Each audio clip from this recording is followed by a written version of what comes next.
वैश्य के घर की मूर्ति का क्यों इस्तेमाल होता है दुर्गा पूजा की मूर्ति में, आइए जानते हैं।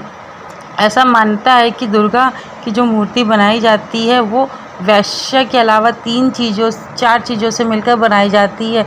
दुर्गा पूजा का पर्व पश्चिम बंगाल में ही नहीं बल्कि पूरे भारत में मनाया जाता है। वैसे तो यह पूरे 9 दिनों तक चलता है, लेकिन पश्चिम बंगाल में मुख्य 6 दिनों तक चलता है। यह 6 दिवसीय त्यौहार नवरात्रों के 5वें दिन शुरू होता है, विजयदशमी तक चलता है। बंगाल में देवी दुर्गा की पूजा की जाती है। बुराई का नाश करने वाली, अपने भक्तों की रक्षा करने वाली की पूजा की जाती है। वास्तव में इस पर्व के दौरान पश्चिम बंगाल में माता भक्तों की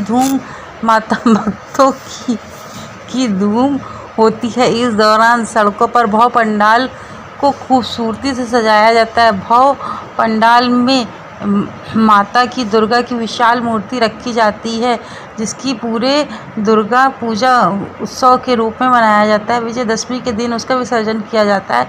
लेकिन क्या आप जानते हैं, कभी सोचा भी होगा कि दुर्गा पूजा की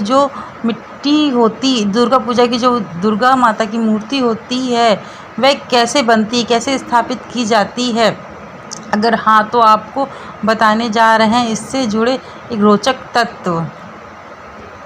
दुर्गा पूजा के दौरान पूजा की जाने वाली दुर्गा की मूर्ति कोलकाता के सोनगाछी से खरीदी गई मिट्टी से बनाई जाती है। दरअसल ये कोलकाता का रेड लाइट एरिया है, जहां वैश्य अपना जीवन यापन करने हेतु कुछ बुरे कर्मों में लिप्त रहती हैं। लेकिन मान्यता के अनुसार जब तक इस जगह की मिट्टी नहीं मिलती है तब तक वह दुर्गा की मूर्ति का निर्माण अधूरा माना जाता है। यदि किसी वजह से इस मिट्टी के बिना ही दुर्गा की प्रतिमा बनाई जाती है तो उस मूर्ति का पूजन दुर्गा माता स्वीकार नहीं करती है। 4 चीज़ों से बनती है माता दुर्गा की मूर्ति। हिंदू मान्यताओं के अनुसार दुर्गा पूजा के लिए माता दुर्गा की मूर्ति बनाई जाती है, इसकी 4 चीज़ों से बनती है। नंबर 1 पे है गंगा तट की मिट्टी, दूसरे गोमूत्र की मिट्टी से गोबर और वैश्यालय की मिट्टी का इस्तेमाल होता है। इन सभी को मिलाकर मूर्ति बनाई जाती है। यह रस्म कई वर्षों से चली आ रही है। इस रस्म के दौरान सबसे ज़्यादा आश्चर्य डालने वाली बात यह है कि आप पवित्र माने जाने वाली वैश्यालय की पवित्र दुर्गा का निर्माण करना पड़ता है। ऐसा मान्यता है कि मंदिर का पुजारी पहले वैश्यालय की घर की मिट्टी लेने जाता था, परंतु आज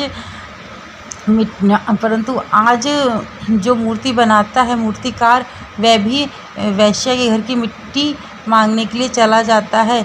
इसके बिना मूर्ति का निर्माण अधूरा माना जाता है। जब तक मिट्टी नहीं मिल जाती तब तक का निर्माण नहीं किया जाता है। प्राचीन काल में इस प्रथा का हिस्सा केवल मंदिर का पुजारी करता था। बाद में जैसे जैसे बदलता गया वैसे वैसे मूर्तिकार भी करने लगा। वास्तव में यह सुनकर थोड़ा अटपटा लगता है, लेकिन इसकी वास्तविकता के पीछे कई कारण बताए गए हैं। इसका पहला कारण यह माना जाता है कि जैसे ही कोई व्यक्ति वैश्यालय में प्रवेश करता है वह अपने पवित्रता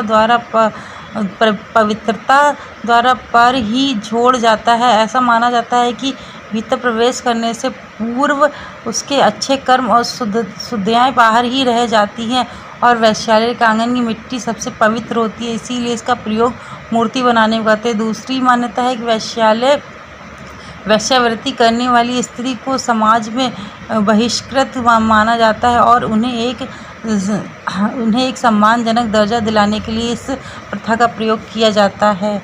नंबर 3 में